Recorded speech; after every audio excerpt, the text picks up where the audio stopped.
Boa noite, meus irmãos, graças e paz. Vocês estão essa noite, eu sei que pouco menos que o habitual, né?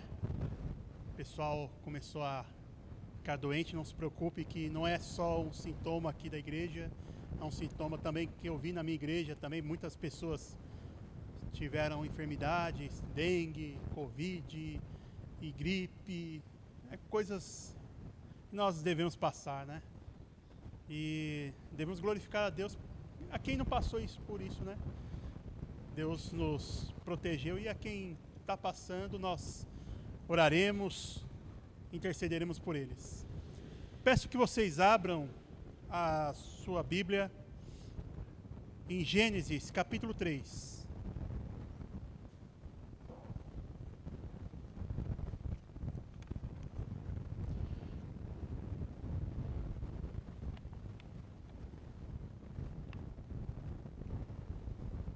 Em Gênesis capítulo 3, nós leremos os versículos 1 até o versículo 13.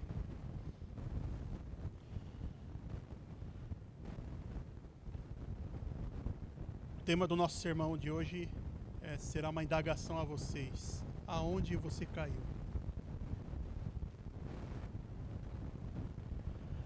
Mas a serpente, mais sagaz que todos os animais selváticos que o Senhor Deus tinha feito, disse à mulher: é assim que Deus disse: não comereis de toda a árvore do jardim?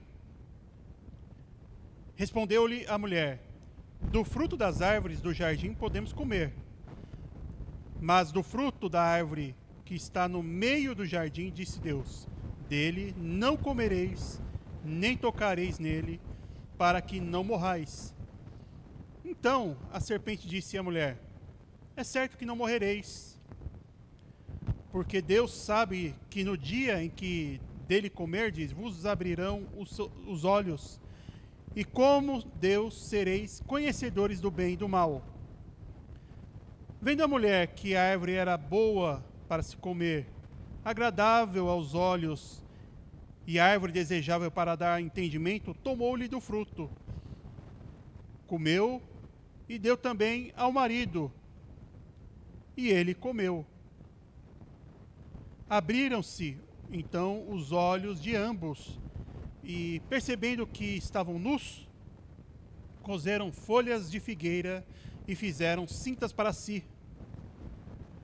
Quando ouviram a voz do Senhor Deus, que andava no jardim, pela viração do dia, esconderam-se da presença do Senhor Deus, o homem e sua mulher, por entre as árvores do jardim. E chamou o Senhor Deus ao homem e lhe perguntou: onde estás? E ele respondeu: ouvi a tua voz no jardim, e porque estava nu, tive medo e me escondi. Perguntou-lhe Deus: quem te fez saber que estavas nu? Comeste da árvore de que te ordenei que não comesses?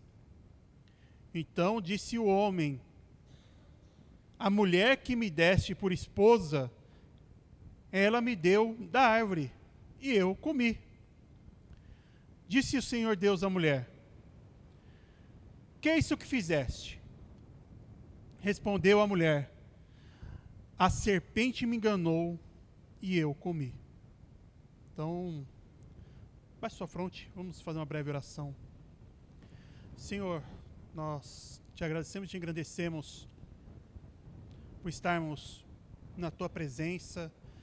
Nos ajuda, Senhor, a compreender a tua palavra, ajudar a compreender os seus desígnios durante a história, até chegarmos a nós, e que nós possamos, com misericórdia e com amor que o Senhor nos deu, ouvir a tua palavra e reconhecer o teu poder, reconhecer a tua grandeza. Em nome de Jesus. Amém. Irmãos, você já chegou num dia que você planejou, talvez muitos aqui ainda trabalhem, que você planejou como que seria seu dia, talvez uma reunião importante, uma reunião uma palestra talvez no seu serviço, que você planejou todos os passos. Você foi lá, revisou todos os passos, planejou até as possíveis perguntas que poderiam vir à tona, alguém perguntar, para você se preparar para responder, redigiu tudo e deu errado. Ou talvez, para quem gosta de futebol, né, talvez a maioria aqui dos homens sejam assim, aquele dia que o seu time de coração chega na final, é o time que é favorito para ganhar tudo, mas no final, aquele melhor jogador que vocês falavam assim, não, esse é o cara, esse vai fazer o gol, ou esse vai dar o passe decisivo, ele vai lá e falha. Ou talvez você, numa oportunidade que você tinha, que você, da mesma forma, teve uma expectativa, uma esperança, talvez, e quando você chega no local, tudo dá errado. Essas coisas nos frustram, né, irmãos? Mas o que você faz quando as coisas dão errado? E é mais ou menos isso que eu quero conversar com vocês, quero dialogar com vocês. Quando as coisas dão errado na sua vida, o que você faz? Então vamos voltar a algumas folhas da sua Bíblia, você vai ver lá em Gênesis 1. Se nós olharmos lá, nós vemos todo o relato da criação. Então Deus, Ele cria luz, cria sol, cria lua, cria animais, tanto nos céus, como no mar, na terra. Ele cria toda a oportunidade, todo o ambiente de vida e cria o homem. Se nós olharmos no capítulo 2, nós temos o relato da criação do homem um pouco mais detalhado.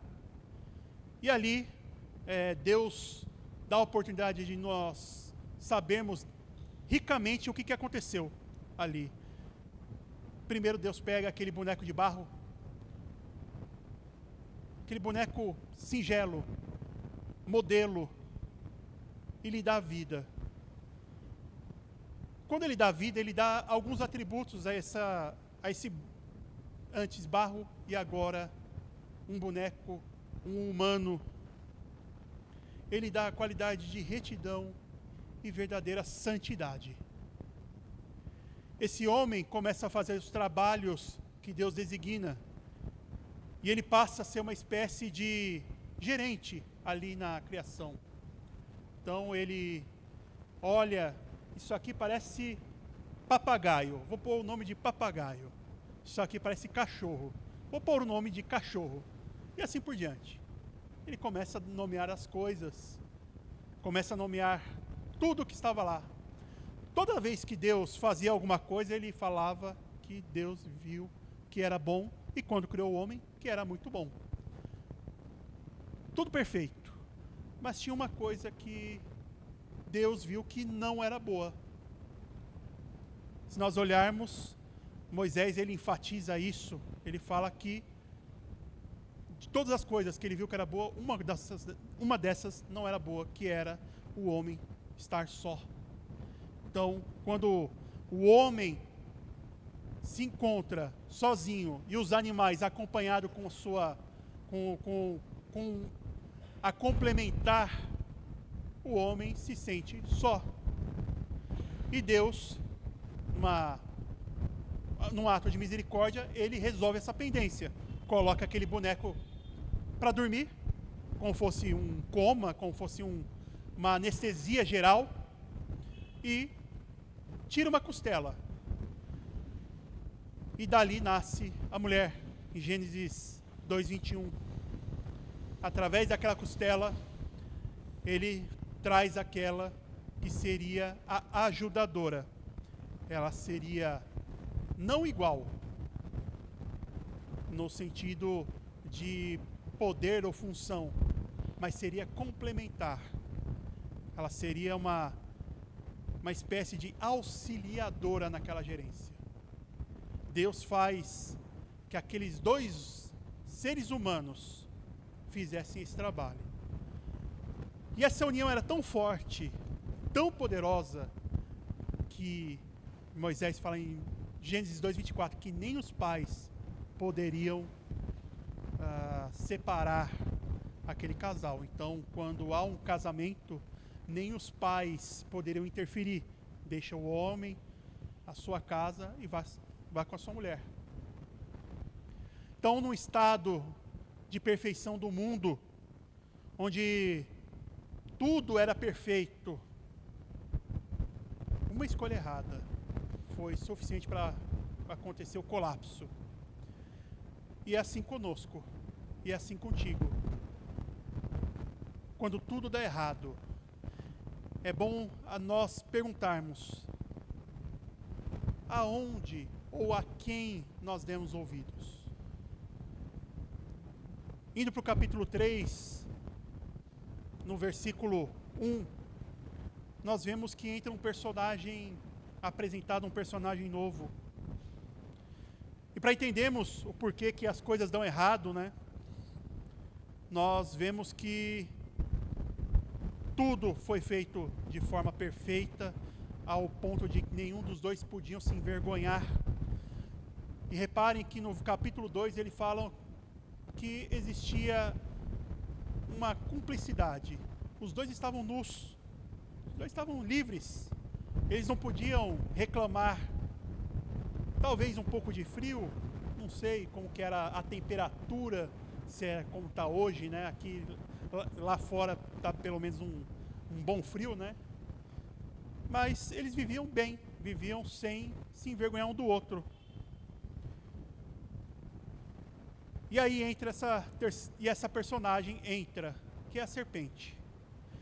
Se nós olharmos os originais, meus irmãos, no capítulo 2, fala que eles estavam nus. Essa palavra nudez, nus, eles estavam, a palavra arumim, ou seja, a palavra nudez mesmo.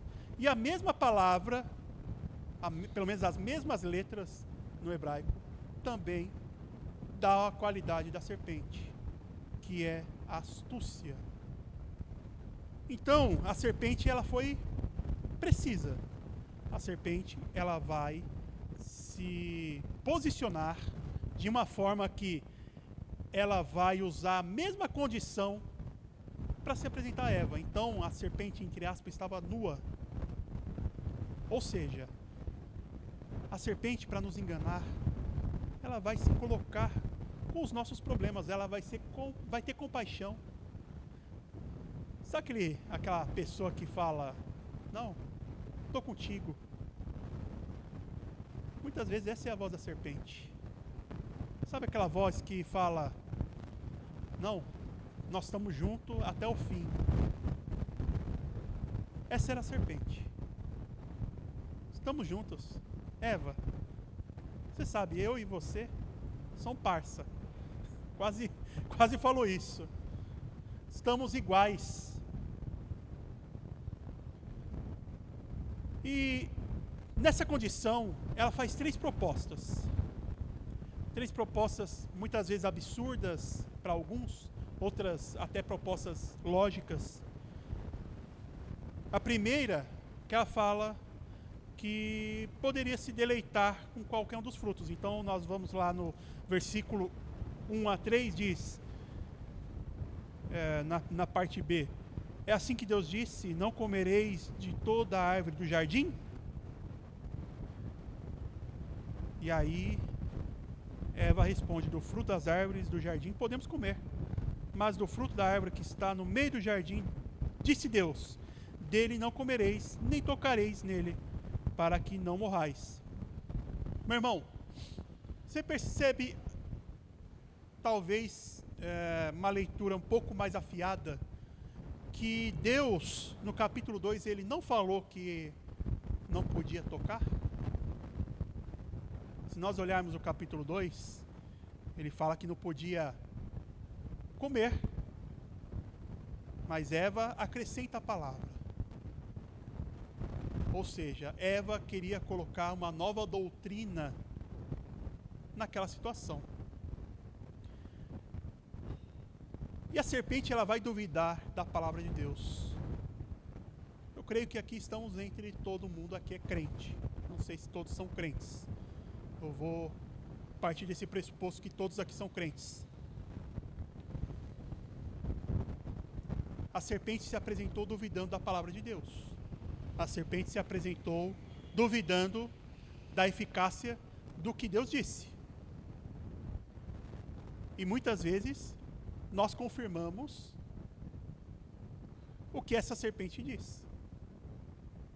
Nós dizemos que somos crentes, mas nós não fazemos o que é o mínimo, que é ler a palavra, proclamar a palavra. A serpente duvidou e ela confirmou, porque Eva não tinha dentro do coração dela a palavra de Deus. Ela acrescentou a palavra de Deus. E a segunda coisa que a serpente fez foi, olha, no versículo 4, é certo que não morrereis. Diante daquela dúvida, diante da pouca firmeza que Eva tinha com a palavra, a serpente encontrou um campo aberto. Encontrou um campo aberto para semear a dúvida e ainda afirmar, certamente não morrereis. Duvide da palavra de Deus, confie em mim. E a terceira, no versículo 5, é que se comesse, seria como Deus. Então, Eva, ao dar ouvidos a essa serpente, ela cai numa cilada que na frente se mostraria fatal. Não apenas a ela, mas para toda a humanidade. Ela distorce a revelação divina. E aí, falando que Deus não é bom e nem confiável. Essa é a primeira pregação antibíblica que existe. A pregação da serpente. Se nós formos lá em Efésios 6, versículo 11, diz, revestivos de toda a armadura de Deus para poderdes estar firmes contra a cilada do diabo. A palavra cilada, ela tem o nome metodeia. Metodeia te lembra alguma palavra? Método. Método é o que a serpente usa para enganar. Toda vez que você vê essa palavra cilada ou metodeia na palavra de Deus, é sempre com uma conotação negativa.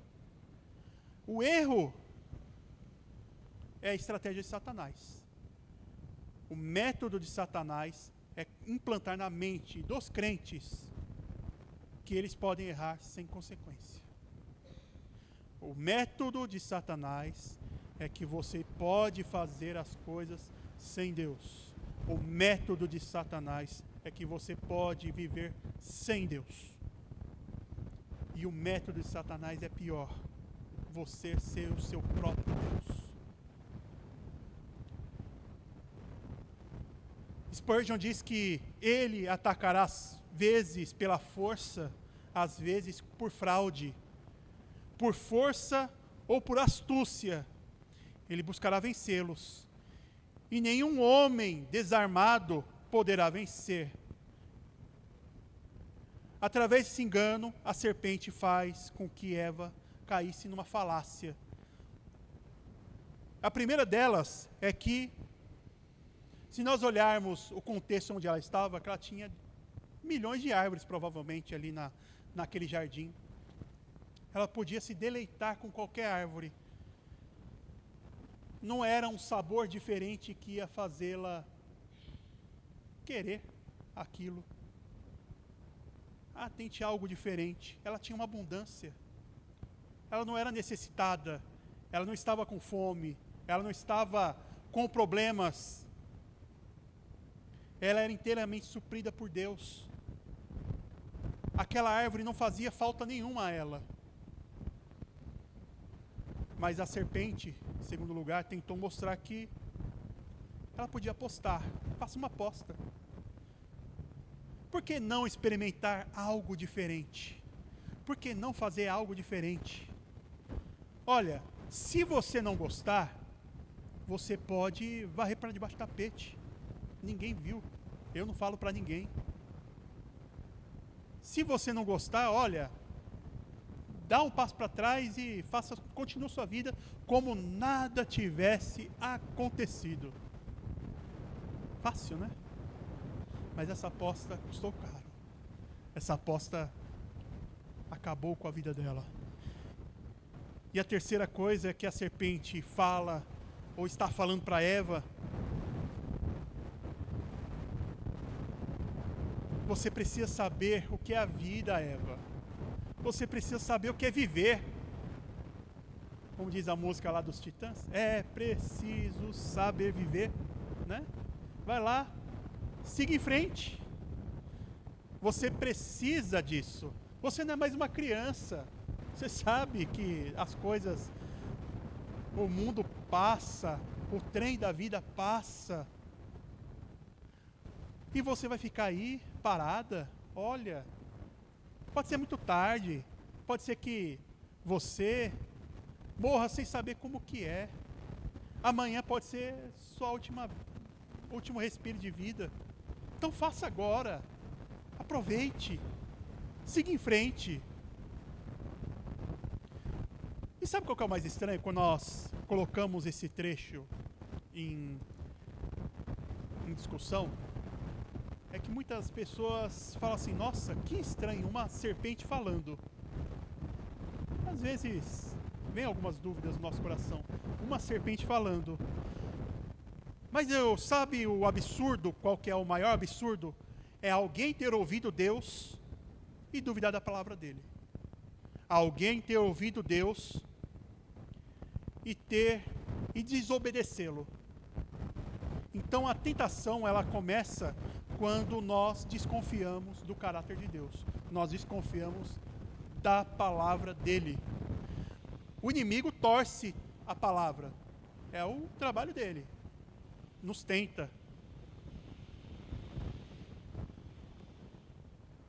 Eva abriu espaço para essa conversa, que foi desastrosa.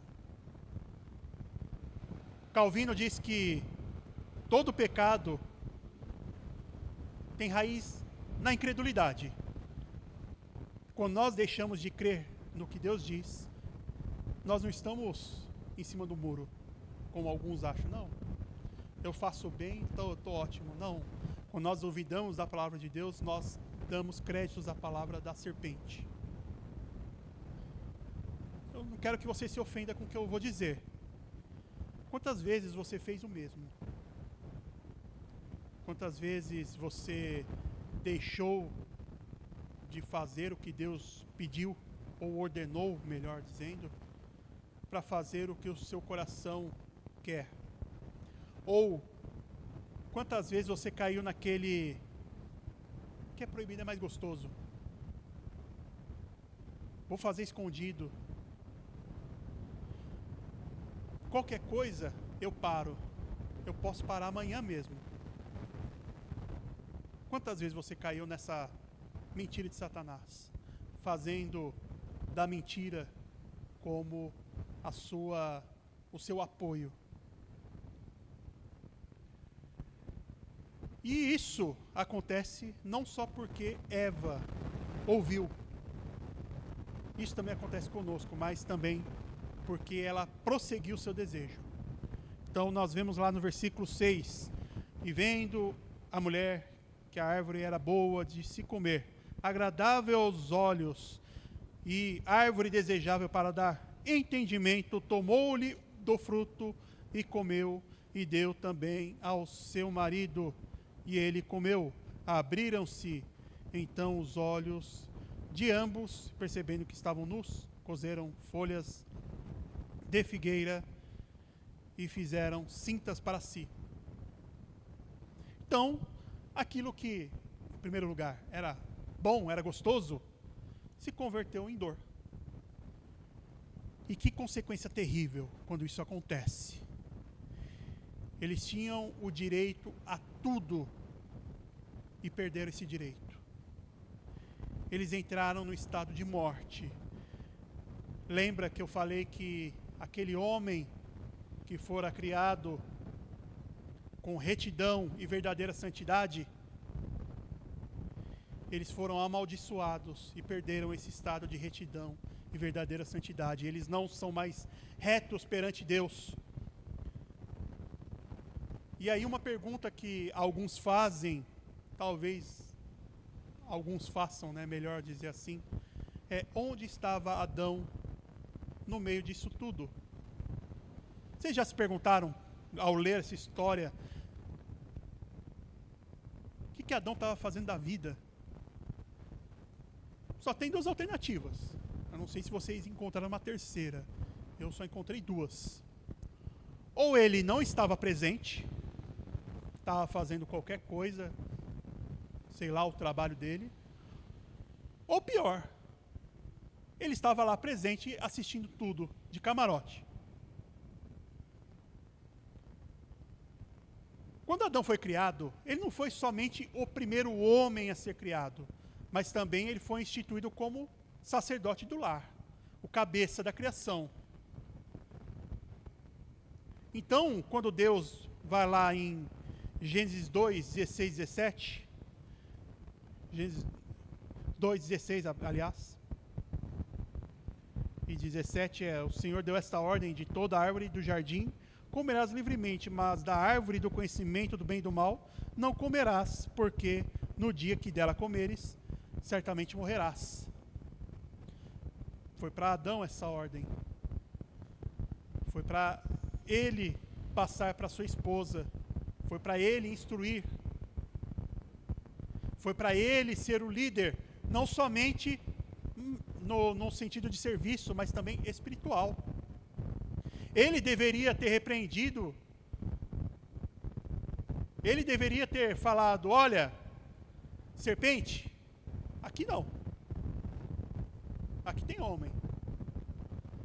Aqui tem um homem que cuida da sua casa, que cuida da sua esposa. João Calvino diz que Adão pecou não apenas comendo fruto, mas principalmente por abandonar o posto de guarda que Deus lhe confiara. Ele era o guarda daquela mulher. E aí essa falha de responsabilidade de Adão em proteger a sua esposa trouxe consequências não somente materiais como espirituais.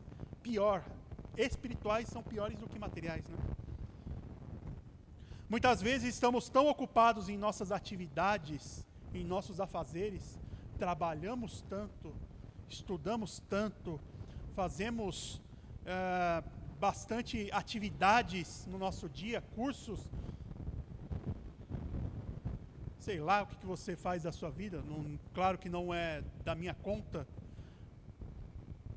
mas nós estamos abandonando a nossa atribuição, que é cuidar do nosso lar, que é cuidar da esposa, cuidar do filho. Ou estamos tão desatentos com as necessidades da família que deixamos de instruí-los. Eles já sabem o que é certo e errado. Eu já disse uma vez, nós deixamos de insistir na nossa família. Nós deixamos de insistir que a nossa família se santifique. Nós deixamos de insistir que nossa família ore. Nós deixamos que nossa família não leia a palavra de Deus. Nós deixamos nossa família ao léu, como um barco sem remo, sem o timoneiro.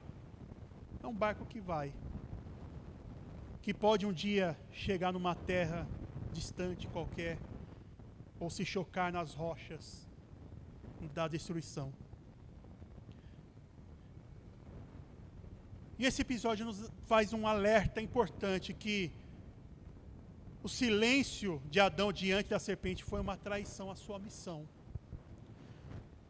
Spurgeon, ele fala que onde os homens deveriam levantar como leões em defesa da verdade, muitos escondem como covardes em buracos de silêncio. Adão, que era o guardião do jardim, vira espectador da destruição e da tragédia. Eu não tenho uma fórmula mágica para você viver uma vida sem dor, uma vida feliz.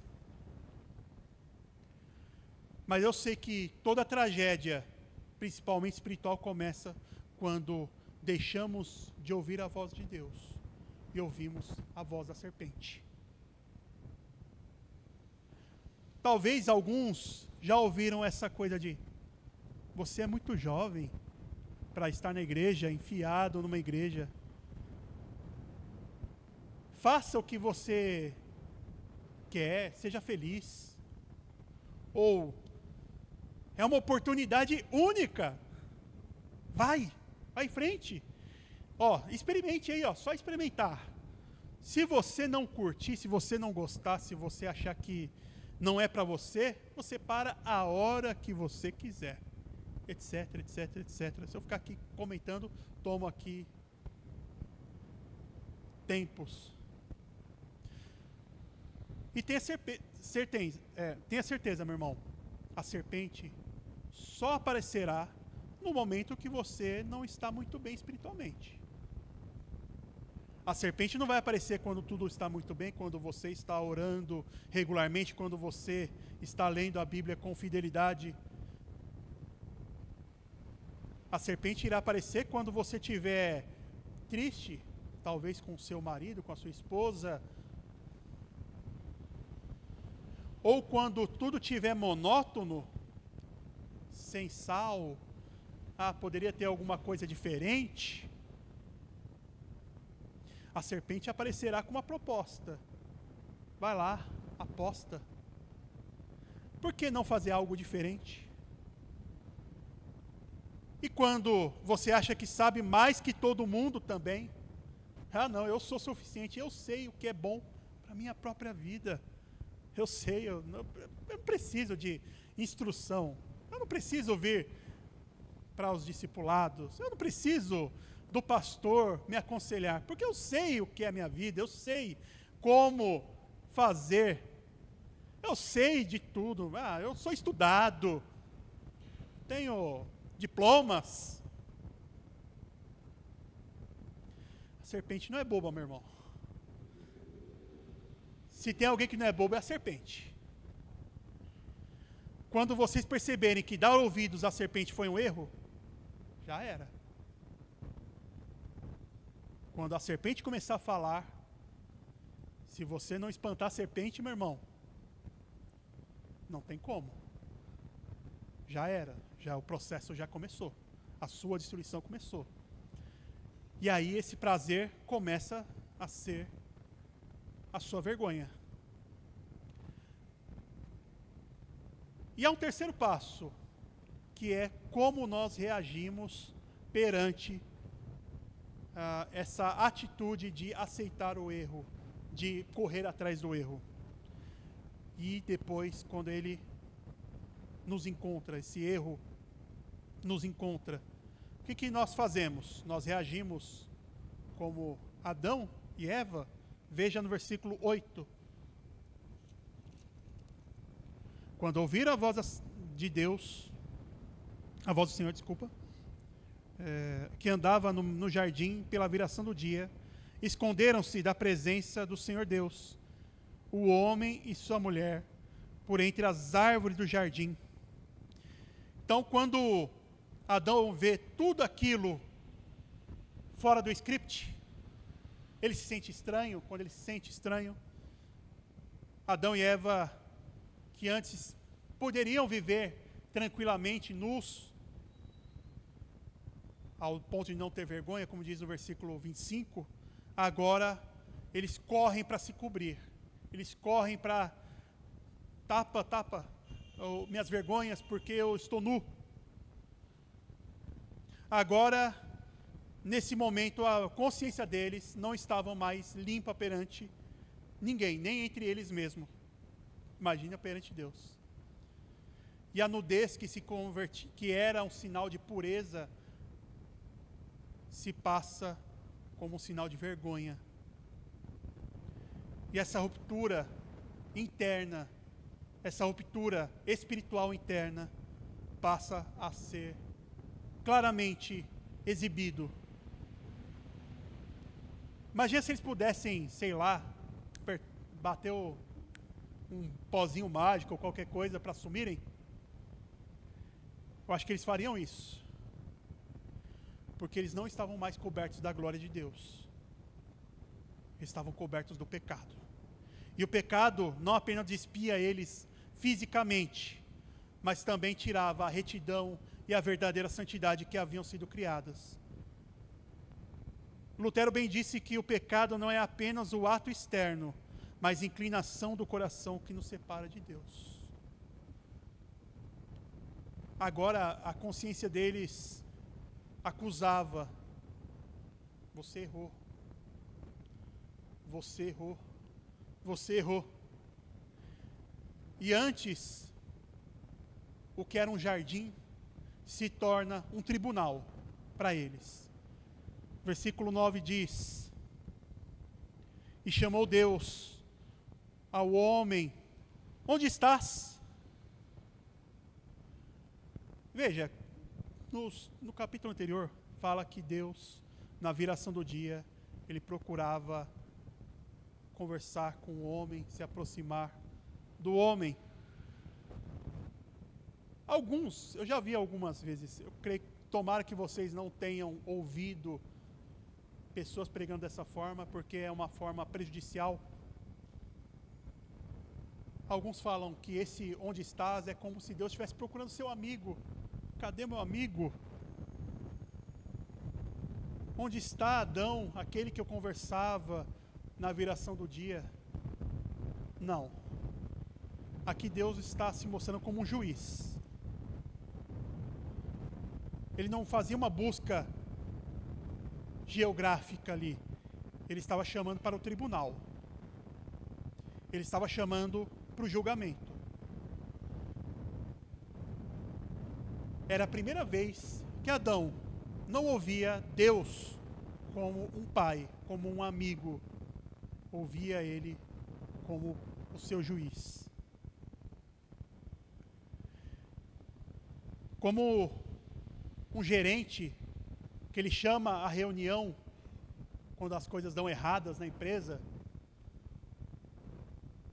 ou como um juiz manda lá o Ministério Público enviar a convocação de todos os réus, de todas as testemunhas. Aqui Deus fez a mesma coisa, chama todos os réus perante ele para uma conversa.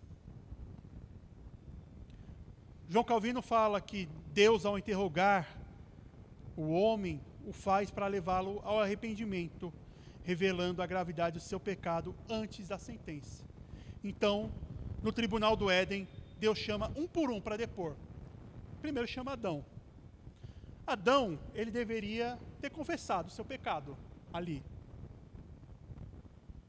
Mas vemos que ele fez totalmente o contrário. Vejamos. Versículo 12. A mulher que me deste por esposa, ela me deu a árvore e eu comi. Então ele pega a sua culpa, joga no colo da mulher. Vou te falar uma coisa. Você não é muito diferente disso não, tá? Quantas vezes você fez algo errado e jogou no colo de outro? Você jogou, falou, não. Olha, eu fiz, mas por quê? Culpa dele. Adão era o responsável pelo jardim, pela terra. Ele deveria ter assumido a bronca. Eu não instruí bem minha mulher e eu caí na falácia dela. Porque eu não me comprometi com Deus. Deveria ter sido assim o papo. Mas não, a mulher que tu me desse é o problema. E a mulher, uma vez apontada, ela fala, olha, errei, mas foi por culpa da serpente. E a serpente, que era tão falante, não falou nada. Ela não abriu a boca. Ela aceitou a sua condenação.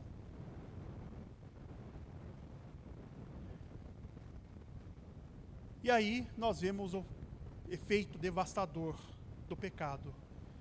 Ele nos torna especialistas em justificação. Eu me justifico perante o meu pecado.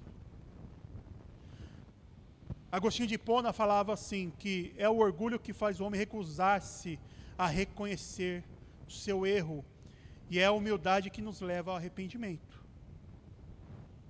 Antes, aquele símbolo da astúcia, a serpente, ela foi condenada a rastejar-se. A mulher que foi feita para auxiliar o homem se tornou pedra de tropeço. E o homem que foi feito para cuidar se torna um banana, um mole.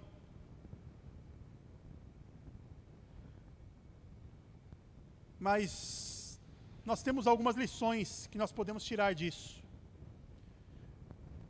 A quebra da comunhão nos trouxe rompimento imediato da comunhão com Deus e a expulsão do Éden. O homem que tinha todas as delícias ali foi expulso.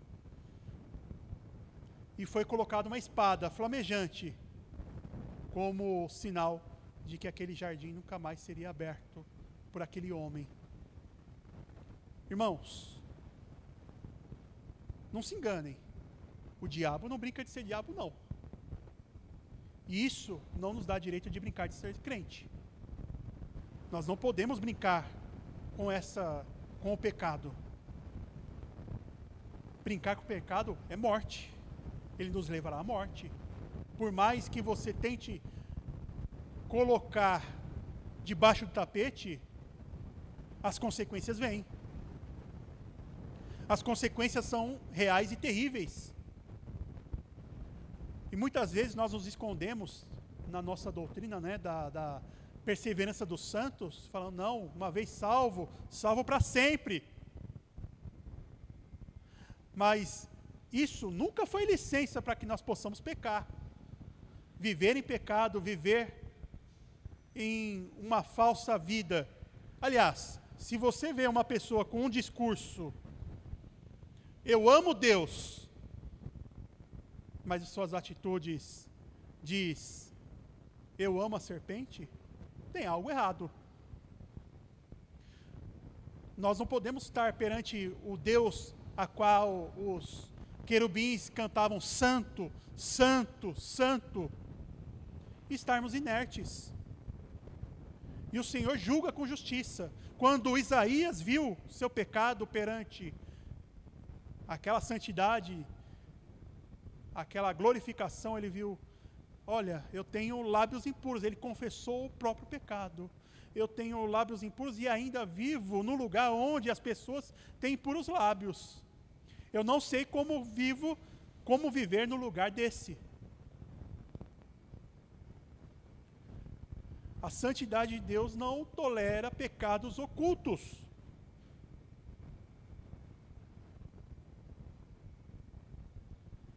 Imagina, nós flertarmos com este tipo de atitude superficial, aonde a serpente fala, aposte, experimente, e nós aceitarmos. E não é estar aqui na igreja ouvindo 3 louvores e um sermão de 30, 40 minutos, que seja, que vai zerar o seu odômetro, vai zerar a sua vida de pecado, da sua semana. Não. Ele exige corações rendidos, ele exige corações que se doa, que confessa ao Deus Todo-Poderoso. Esse coração tem que ser transformado e comprometido a voltar aonde não estava, onde errou, e refazer o bem. Diante desse cenário terrível, meus irmãos, como nós reagimos? Primeira coisa é não negociar com a serpente. Reconheça imediatamente a sua voz mentirosa e destruidora. Fuja da tentação. Segunda é, você que já caiu no pecado. Você que está no pecado. Não dê desculpas. Faça como eu citei há pouco que Isaías fez. Eu pequei nisto. Quando for se ajoelhar, reconheça o seu pecado. Não ore de forma vazia. Não ore de forma genérica. Mas ore falando, especificando o seu pecado. Deus já viu tudo, meu irmão. Ele não quer justificativa. Ele quer seu arrependimento. E seja honesto. A terceira coisa é que ao se deparar com o juízo de Deus, não fuja. Não fuja de Deus. Na verdade, corra diretamente para Ele. Corra diretamente para Cristo. Porque Ele pagou a dívida que você não poderia pagar. Somente nele você encontra essa restauração plena. E meus irmãos, em meio a essas propostas sedutoras, há uma gloriosa promessa. No versículo 15, nós lemos: porém inimizade entre ti e a mulher, entre a tua descendência e o teu descendente, e este ferirá ferirá a cabeça, e tu lhe ferirás o calcanhar. Jesus, ele é prometido aqui nesse versículo. A esperança da libertação está aqui, o proto-evangelho. Enquanto a serpente dizia, entregue-se, desfrute do mundo, Jesus afirma, no mundo tereis aflições. Mas eu venci. Eu venci o mundo. Então tenha bom ânimo, meu irmão. O pecado nos traz tristeza, sim, ele deve nos trazer tristeza. Mas, meu irmão, se entregue a Cristo. Olhe a cruz de Cristo. Ele se fez pecado pelo pecador. E ele assumiu a culpa que era nossa. Na cruz, onde muitos enxergaram fraqueza, os olhos espirituais verão vitória. Na cruz, aonde havia um homem crucificado, surrado, ali estava o pagamento da nossa dívida, da tua dívida, perante Deus. Ali ele expõe os pecados ocultos, ali ele expõe a sua mentalidade corrompida, ali aonde o seu orgulho foi crucificado, ali aonde a sua promiscuidade foi crucificada, ali aonde a sua idolatria foi crucificada, ali todos os vícios e rebeldia estão crucificados. Aonde o primeiro Adão perdeu, o verdadeiro Adão vence. Se na árvore do Éden, ali foi decretada a derrota do homem, na árvore do Calvário, ele nos dá o acesso à árvore da vida. Se o pecado, ele fecha os portões do jardim, é na crucificação de Cristo que nós vemos o rasgar da cortina que separa o santo dos santos de nós. Nós temos acesso aos santos dos santos pela morte de Cristo.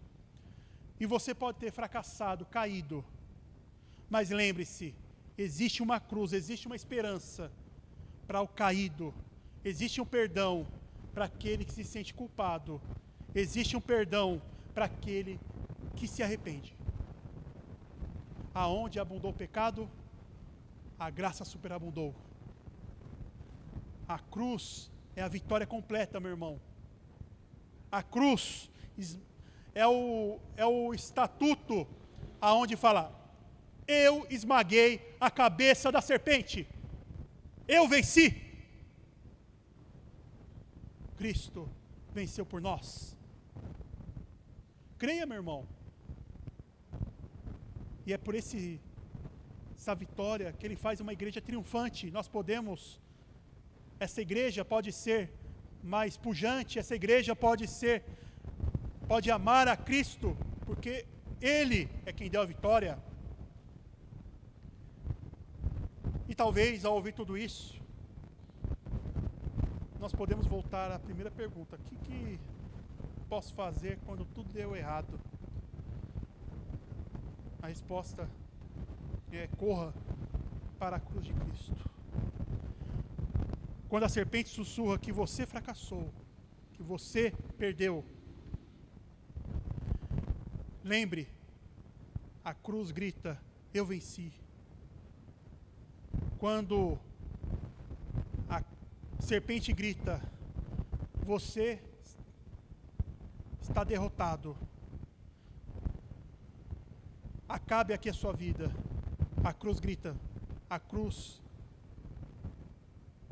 vai gritar: aqui é o recomeço de uma vida santificada. Nós podemos ler 1 Coríntios 15, dos 54 ao 58, onde diz: e quando isto, que é corruptível, se revestir de incorruptibilidade, isso que é mortal, se revestir da imortalidade, então cumprir-se-á a palavra que está escrita: tragada foi a morte na vitória. Onde está, ó morte, o teu aguilhão? Onde está, ó inferno, a tua vitória? Ora, o aguilhão da morte é o pecado, e a força do pecado é a lei. Mas graças a Deus que nos dá a vitória por nosso Senhor Jesus Cristo. Portanto, meus irmãos, sede firmes e constantes, porque sempre abundantes na obra do Senhor, sabendo que o vosso trabalho não é em vão. Cristo não apenas restaura o Éden, mas Ele transcende, inaugurando novos céus e nova terra. Amém? Louvado seja Deus. Curva sua cabeça. Vamos orar.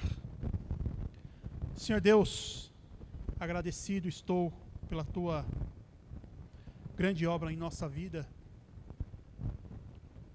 porque o Senhor nos deu a oportunidade de estarmos na Tua casa, primeiramente reconhecendo aonde falhamos, mas nos dando principalmente a oportunidade de recomeçar uma vida santificada, uma vida de glórias perante Ti. E se nós tivermos ainda, Senhor, marcas do pecado, nós lançamos essas marcas na cruz daquele que venceu a morte e que reina e que está ao nosso lado, ao lado da igreja, para que essa igreja, que ainda aqui é militante, mas lá no céu será triunfante, aonde o velho homem morreu, nasça o novo homem, o homem que crê em Cristo, o homem que tem em Cristo a vitória, em nome de Jesus. Amém. Louvado seja Deus. Deus abençoe, meus irmãos.